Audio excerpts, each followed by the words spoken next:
तो अब हम लोग आते हैं अपने तीसरे प्रोजेक्ट पे जिसका नाम है बैकग्राउंड चेंजर। तो मैं अभी आपको एक डेमो दिखा देता हूँ कि क्या बनने वाला है। तो देखो हमारे पास एक नॉर्मल सा पेज है जिसमें एक हेडिंग है, एक इमेज है और कुछ टेक्स्ट है।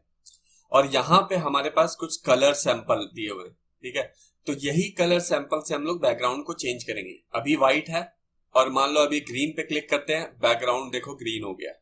फिर अगर ब्लू वाले पे करते हैं, वॉयलेट ब्लू पे, तो वो हो गया कलर। फिर अगर ब्लैक पे करते हैं तो बैकग्राउंड ब्लैक हो गया।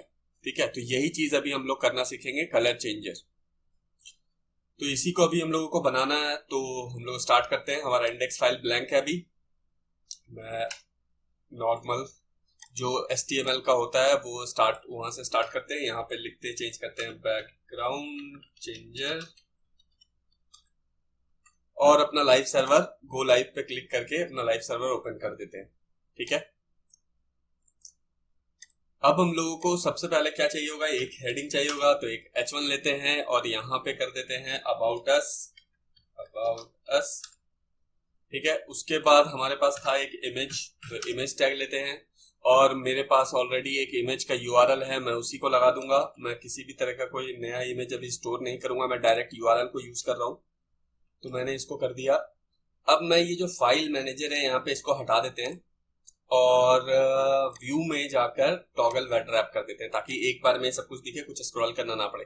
तो इमेज हमारा सेट हो चुका है। हाइट और विड्थ CSS से सेट करेंगे तो यहाँ पे वो करने की जरूरत नहीं है हमें। उसके नीचे एक P टैग लेते हैं और इसके नीचे रैंडम टेक्स्ट यूज करने के लिए मैं एक काम करता हूँ, 500 वर्ड्स का एक रैंडम टेक्स्ट जनरेट कर देता हूँ। ये जनरेट कर दिया, हमारे पास एक 500 वर्ड का जनरेट हो चुका है। अब मैं इसको क्या करता हूँ, P टैग को अलग कर देते हैं थोड़ा, ताकि हम लोग इसको बंद कर सके। ठीक है, ये रहा। हाँ, ये जो इतना लंबा टेक्स्ट हमने जनरेट किया है ये हमें बार बार नहीं चाहिए दिखता हुआ। तो मैंने क्या किया, P टैग को इंडेंट कर दिया। देखो इंडेंट करने का यहीं पे एक फायदा होता है, आप चाहो तो अपना काम खत्म करके इसको नॉर्मल बंद कर सकते हो। अब हमारा P टैग के अंदर उतना टेक्स्ट है बट दिख नहीं रहा है। देखो यहाँ पे एक एरो है, इसको क्लिक करूंगा तो दिखेगा, नहीं करूंगा तो नहीं दिखेगा। ठीक है, तो इसको बंद ही रखते हैं क्योंकि हमें इसका ज्यादा काम है नहीं। अब मैं आता हूँ अपना वेब पेज पे। तो देखो हमारे पास कैसा है, अबाउट अस इधर आ गया, ये इमेज थोड़ा बड़ा था और यहाँ पे हमारा टेक्स्ट आ गया। ठीक है, अब हम लोगों का दूसरा काम क्या है, इसका स्टाइलिंग करना। तो हम लोग स्टाइलिंग करने चलते हैं। सबसे पहला काम, यहाँ पे हम लोग स्टाइल टैग बनाएंगे। स्टाइल टैग बनाया, यहाँ पे लिखते हैं बॉडी। बॉडी टैग को सबसे पहले स्टाइल करते हैं। क्या करना है, मार्जिन कर देते हैं 0 और उसके बाद पैडिंग दे देते हैं थोड़ा, पैडिंग 20 पिक्सल ऊपर और नीचे से, टॉप और बॉटम, और 100 पिक्सल लेफ्ट राइट। ठीक है, दे दिया। अब देखो आउटपुट, अभी आउटपुट में कुछ चेंजेस आपको अभी नहीं दिख रहा होगा। ठीक है, अब यहां से हम लोग आते हैं H1 में। H1 को जरा स्टाइल कर लेते हैं, टेक्स्ट अलाइन सेंटर कर देते हैं और टेक्स्ट डेकोरेशन अंडरलाइन, अंडरलाइन। अब देखो अब थोड़ा सा चेंजेस दिखेगा। अबाउट अस बीच में आ चुका है और वो अंडरलाइन हो चुका है। राइट, अब हमारा दूसरा तीसरा क्या है, इमेज है। अब इमेज को जरा हम लोग सही कर लेते हैं इमेज टैग से। अभी देखो अभी मैं डायरेक्ट टैग को टारगेट कर रहा हूं क्योंकि हमारे पास बॉडी में सिर्फ एक एक एलिमेंट है। जब एक से ज्यादा एलिमेंट आता तो आईडी या क्लास देके हम लोग टारगेट करते। अभी हम लोग, मैं डायरेक्ट देखो यहाँ पे body H1 image direct use कर ले रहा हूँ। ठीक है, ये भी अभी के लिए सही है क्योंकि हमारे पास टैग ही एक एक है। तो इस इमेज का सबसे पहले विड्थ सेट करते हैं, बड़ा है इसलिए विड्थ 100% सेट कर देते हैं। 100 पिक्सल नहीं, 100%। और हाइट को कर देते हैं ऑटो और मार्जिन कर देते हैं 0 और ऑटो, 0 ऑटो। ठीक है, वैसे मार्जिन अगर ऐसा ना भी करे तो भी चलेगा बट सेंटर में करने के लिए हम लोगों ने कर दिया। ये देखो अबाउट अस आ गया, इमेज आ गया छोटा हमारे पास, और देखो हमारे पास टेक्स्ट आ चुका है। राइट, अब ये जो P का टेक्स्ट साइज है वो थोड़ा छोटा लग रहा है तो उसको थोड़ा बड़ा कर देते हैं। यहाँ पे भी हम लोग डायरेक्ट P को टारगेट कर देंगे और यहाँ पे कर देंगे फॉन्ट साइज 18 पिक्सल कर दिया। अब देखें आकर क्या चेंजेस हुआ। हाँ, अब हमारा ठीक लग रहा है कुछ। राइट, और यहाँ पे आप कर सकते हो टेक्स्ट अलाइन, अलाइन जस्टिफाई। अब जस्टिफाई करते हैं, देखो क्या होगा यहाँ पे। ये जो ये इधर जिगजैग दिख रहा था वो जिगजैग दिखना बंद हो गया, ठीक है, ये बिल्कुल नॉर्मल हो गया। तो हमारे पास एक वेब पेज बन के रेडी है। अब हमें क्या करना है कि यहाँ पे जो बटन चेंजर का बटन था वो सारा बनाना है, ठीक है। तो अब हम लोग वो बनाते हैं, हमारा पेज तो बन के रेडी है। तो उसके लिए सबसे पहले HTML में कुछ हमें लिखना पड़ेगा। तो हम लोग एक div बनाते हैं, ठीक है, div बना दिया। इसको एक ID दे देते हैं क्योंकि इसको तो टारगेट करना ही पड़ेगा। ID देते हैं, इसका नाम रख देते हैं कलर स्विचर, ठीक है। ID दे दिया कलर स्विचर। इसके अंदर 4 कलर यूज करेंगे इसलिए 4 स्पैन बनाते हैं। स्पैन इंटू 4 बन गया हमारा स्पैन। सारे स्पैन को एक एक लाइन में ले आते हैं ताकि थोड़ा दिखे ढंग का। अब हमें क्या करना है कि इसके बीच में अभी हमें कुछ नहीं लिखना है, ये सारा काम स्टाइल से होगा। तो इसके अंदर हम लोग एक क्लास लगा देते हैं जिससे बल्क स्टाइलिंग इससे कर सकेंगे, BTN नाम का। और एक एक ID लगाते हैं। ID क्या होगा, कलर का नाम होगा, ठीक है। तो यहाँ पे हम लोग लिखते हैं व्हाइट, पहला कलर का नाम व्हाइट है। और एक सेकेंड इसी को कॉपी कर लेता हूं ताकि क्लास बार बार मुझे ना लिखना पड़े। अब सब में बस हम लोग यहाँ पे ID चेंज कर देते हैं और ID कलर का नाम ही रखते हैं। तो यहाँ पे हम लोग इसको लिख देते हैं एक्वा, एक्वा कलर था ये, और इसका नाम कर देते हैं ब्लू या वॉयलेट, ठीक है। और ये हमारा था ब्लैक, ब्लैक, राइट। ये हमारा बटन बन गया। बट अगर यहाँ पे आके आप देखोगे तो यहाँ पे आपको कुछ भी नहीं दिख रहा होगा, राइट, क्योंकि स्पैन में कुछ लिखा ही नहीं है हमने। इसको तो हम लोग स्टाइल से बनाएंगे। तो अब यहाँ पे स्टाइल में हम लोग स्टार्ट करते हैं अपना। पहले हम लोग टारगेट क्या करेंगे, बटन को टारगेट करेंगे, राइट। जो BTN नाम का टैग बनाया हमने उसको, क्लास बनाया हमने उसको, उससे क्या होगा, बल्क में स्टाइलिंग हो जाएगा। जो भी हम लोगों को नॉर्मल स्टाइल करना है सबको एक साथ ही कर देंगे। तो विड्थ पहले डालते हैं, विड्थ 20 पिक्सल,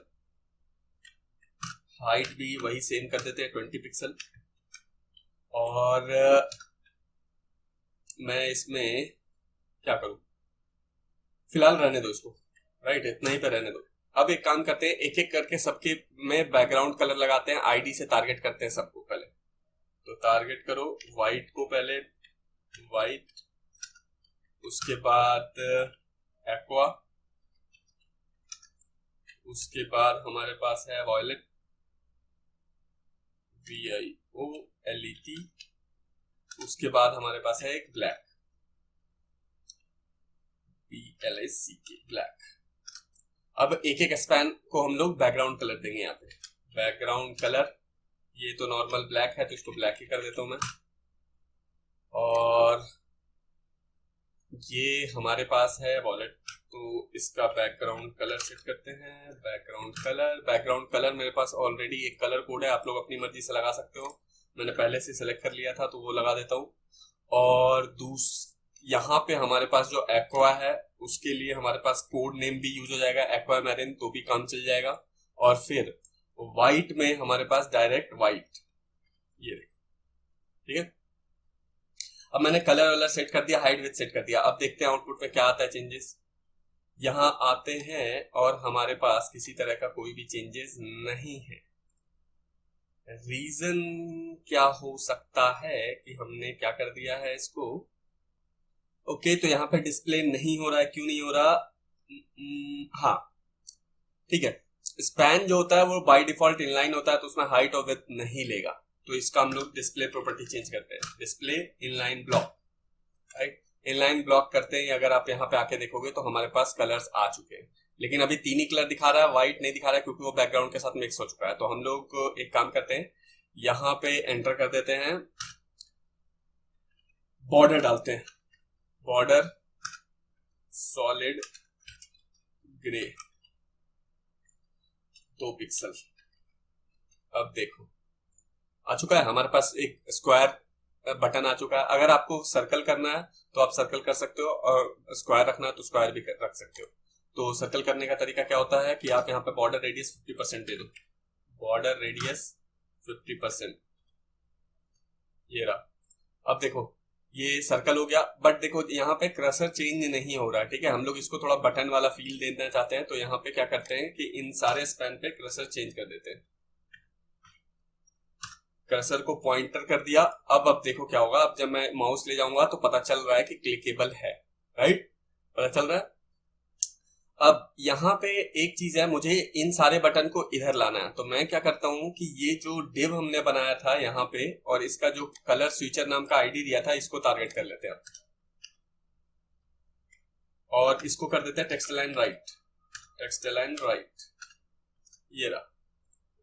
अब देखो ये इधर आ चुका है हमारा, ठीक है, तो बन चुका है हमारा वेब पेज, बन चुका है, HTML और CSS का काम खत्म। अब हम लोगों का काम स्टार्ट होता है स्क्रिप्ट का, राइट। तो अब हम लोग स्टार्ट करते हैं स्क्रिप्ट। तो इसमें भी इवेंट हैंडलर लगेगा, लेकिन इसको हम लोग आईडी से सिलेक्ट ना करके अब की बार हम लोग इनलाइन इवेंट हैंडलर यूज करते हैं।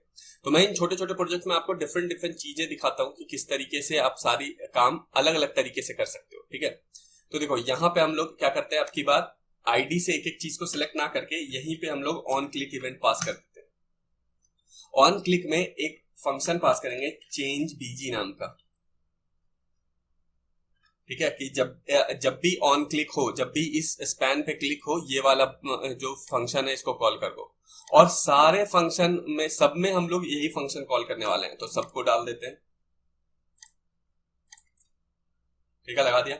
और यहाँ पे एक एक पैरामीटर पास कर देते हैं। पैरामीटर में क्या हुआ, कलर कोड, जो कि हम लोग चाहते हैं कि चेंज हो, ठीक है। तो इसमें व्हाइट है तो व्हाइट का कलर कोड पास करते हैं। व्हाइट का कलर कोड देखो क्या होता है, 6 टाइम F होता है, ठीक है, हैश 6 टाइम F। तो ये रहा हमारा कलर कोड। एक्वा का कलर कोड मेरे पास ऑलरेडी है, मैं उसको लगा देता हूं, ये रहा। और उसी तरीके से वॉयलेट का हमारे पास कलर कोड, उसको भी लगा देते हैं। और ब्लैक का तो आप लोग जानते हो, ब्लैक का क्या होता है, 6 टाइम हैश 6 टाइम 6 है ना, ये 60, हाँ 60, ठीक है। तो देखो हमने क्या किया कि इन सब पे एक ऑन क्लिक इवेंट लगाया और उसको क्लिक होते एक फंक्शन को एक्टिवेट कराया और फंक्शन के अंदर जो पैरामीटर पास किया उसमें अलग अलग कलर कोड पास कर दिया जो हम चाहते हैं कि हो, राइट, ठीक है, कर दिया। अब हमारा काम यहाँ पे स्क्रिप्ट टैग में स्टार्ट होगा यहाँ से। तो स्क्रिप्ट टैग में हमें क्या करना है, एक बस फंक्शन बनाना है। फंक्शन का नाम क्या है, चेंज बीजी, और इसके अंदर एक पैरामीटर पास किया तो रिसीव करने के लिए एक वेरिएबल होना चाहिए, तो इस वेरिएबल का नाम हम लोग लग देते हैं कलर, ठीक है, मीनिंगफुल रहेगा। अब हमें चेंज क्या करना है इस कलर पे, तो चेंज करना है डॉक्यूमेंट डॉट बॉडी का क्या, स्टाइल, और स्टाइल में क्या करना है, बैकग्राउंड कलर, हो गया बैकग्राउंड कलर, और इक्वल टू जो कलर हमें रिसीव हो रहा है वही कलर कर देना है, ठीक है। तो यहाँ पे लिख देते हैं कलर, बस। अब देखो एक लाइन में हमारा काम ऑलमोस्ट डन। अब मैं यहाँ आता हूं, इस पे क्लिक करता हूं, ग्रीन पे क्लिक करते हैं, ग्रीन हो गया, वॉलेट पे क्लिक करते हैं, वॉलेट हो गया। अब फिर से अगर व्हाइट पे क्लिक करूं तो व्हाइट हो गया, ब्लैक पे क्लिक करूंगा तो ब्लैक हो गया। लेकिन यहां से ट्विस्ट स्टार्ट होता है, ब्लैक पे करने पे हमारा टेक्स्ट गायब हो गया, ठीक है। बाकी फिर से करते हैं तो हमारे पास टेक्स्ट आ जाता है। तो अब हम लोग इस वाले प्रॉब्लम को देखते हैं कि कैसे डील करना है। तो प्रॉब्लम ये हमारे पास कि ये जो P टैग है और ये H1 टैग है ये गायब हो जा रहा है क्योंकि इसका कलर भी ब्लैक है और बैकग्राउंड कलर भी ब्लैक हो जाता है। तो हमें क्या करना है, जैसे ही ब्लैक हो बैकग्राउंड कलर, इन दोनों का कलर चेंज करा देना। तो इन दोनों को सेलेक्ट कर लेते हैं, इन दोनों को चेंज करवाना है, तो इन दोनों को एक साथ में काम करना है, तो हम लोग क्या यूज करेंगे, क्लास, और क्लास इसका दे देते हैं टेक्स्ट नाम का, ठीक है। और यही सेम क्लास हम लोग इस P टैग को भी दे देते हैं ताकि दोनों एक ही बार में चेंज कर सके, अलग अलग टारगेट ना करना पड़े। और अब हम लोग क्या करेंगे कि यहां पे पहले कंडीशन चेक करेंगे कि इफ, क्या कंडीशन होगा हमारा, कि जो कलर हमारा यहाँ पे पास किया गया है अगर वो ब्लैक है, ठीक है, तो ब्लैक का कलर कोड क्या है, 6 टाइम 0, ये 6 टाइम ही है, हाँ बिल्कुल, ठीक है। तो हमने क्या किया कि अगर इस कलर में ब्लैक रिसीव होता है तब कुछ करो। अब क्या करो वो अब हम लोग देखते हैं। तो हम लोग क्या करते हैं, पहले तो सेलेक्ट कर लेते हैं, एक वेरिएबल बना के लेट txt नाम का एक वेरिएबल बनाते हैं और उसमें इन दोनों को सेलेक्ट कर लेंगे gate element by class name से, ठीक है। तो यहाँ पे यूज करते हैं document dot gate element by class name, और क्लास नेम हमारे पास क्या है, क्लास नेम हमारे पास है टेक्स्ट। अब ये सेलेक्ट हो गया। अब इस txt में ये एक एरे बन चुका है, ये नॉर्मल वेरिएबल नहीं रहा है, ठीक है। तो इसको हम लोग डायरेक्ट टारगेट नहीं कर सकते हैं। एक एरे को हम लोग कैसे टारगेट करते हैं, फॉर लूप से, ये तो मैंने आपको बताया था। तो यहाँ पे अब हम लोग क्या करते हैं, फॉर लूप लगाएंगे। जैसे ही ब्लैक होगा हमें फॉर लूप लगा के इन दोनों को व्हाइट कर देना है। तो इन दोनों को व्हाइट करने के लिए पहले क्या करना पड़ेगा, एरे को कैसे ट्रावर्स करते हैं, फॉर लूप लगाते हैं। और कौन सा फॉर लूप लगाएंगे, फॉर ऑफ वाला, ठीक है। तो उसका सिंटेक्स क्या होता है, हम लोग यहाँ पे एक नया वेरिएबल बनाते हैं, लेट elm, जिसमें एक एक करके एरे का एलिमेंट रिसीव होगा। और यहाँ पे बताते हैं ऑफ किसका, txt एरे का, ठीक है। यहाँ पे जो txt बना था उस एरे को टारगेट कर रहे हैं और उसका एक एक एलिमेंट हम लोग इसमें पास कर रहे हैं elm में, ठीक है। तो यहाँ पे अब हम लोग को टारगेट करना आसान हो गया। तो अब हम लोग यहाँ पे लिखेंगे elm dot style dot colour equal to white. अब देखो इस एरे में क्या था, हमने जब लिखा कि gate element by class name, तो यहाँ पे हमारे इस एरे में क्या स्टोर हुआ, पहला h1 टैग और दूसरा p। तो वही h1 और p एक एक करके इस elm में आ रहा है और उस elm का हम लोग क्या कर रहे हैं, कलर व्हाइट कर दे रहे हैं, ठीक है। तो अब अगर आप यहाँ पे आओ और यहाँ पे ब्लैक करोगे तो देखो व्हाइट हो चुका है, हो गया ये व्हाइट। लेकिन अब अगर फिर से किसी और कलर में आओगे तो ये व्हाइट ही है, ये तो नहीं चाहिए हमें, फिर हम व्हाइट में आएंगे तो हमें प्रॉब्लम हो जाएगा। तो हमें फिर से चेंज भी करना है। तो यहाँ पे एक एल्स भी लगा देते हैं, एल्स कि अगर ब्लैक पास करे तो व्हाइट करो और अगर कुछ और पास करे तो फिर से उसको क्या कर दो, ब्लैक कर दो। तो हम लोग इस फॉर लूप को ही कॉपी कर लेते हैं यहाँ पे और बस यहाँ पे इस व्हाइट को क्या कर देंगे, ब्लैक कर देंगे। अब देखो हमारा पूरा का पूरा एप्लीकेशन बनके रेडी। अब देखो अब मैं कोई और कलर चेंज करूंगा, क्या हो गया, ये प्रॉब्लम क्या है, एक सेकेंड देखने दो मुझे। ओके, हमने बहुत ही बड़ा ब्लंडर कर दिया था। यहाँ इक्वल टू करते ही कलर को वो असाइन हो गया और ये हमेशा ट्रू हो जा रहा है। डबल इक्वल टू होता है चेक करने में, ठीक है। तो ये मेरे से ब्लंडर मिस्टेक हो गया था, आप लोग भी देख लेना एक बार। यहाँ पे देखो फिर से बता देता हूं, जब आप सिंगल इक्वल टू देते हो तो इस वेरिएबल को ये असाइन कर दिया जाता है और उसको ट्रू माना जाता है। तो इसीलिए हमेशा इफ कंडीशन ही काम कर रहा था, एल्स नहीं कर रहा था, क्योंकि हमने सिंगल इक्वल टू दिया था। जब भी आपको कंडीशन चेक करना तो डबल इक्वल टू होता है, ठीक है। तो अब देखो अब यहाँ पे आके अगर आप चेक करोगे तो कलर बिल्कुल ठीक है, दूसरा कलर भी बिल्कुल ठीक है। ब्लैक में जाते हो तो व्हाइट हो जाता है, फिर से अगर कहीं पर रिटर्न होते हो तो आपको ब्लैक कलर ही मिल रहा होता है, ये देखो, ठीक है, सब कुछ सही है। तो इसके साथ ही हमारा तीसरा प्रोजेक्ट भी कंप्लीट हो गया। ये छोटा था बट अब आपको CSS कैसे चेंज करते हैं वो दिखाना था मुझे, तो वो प्रोजेक्ट में मैंने आपको दिखा दिया है।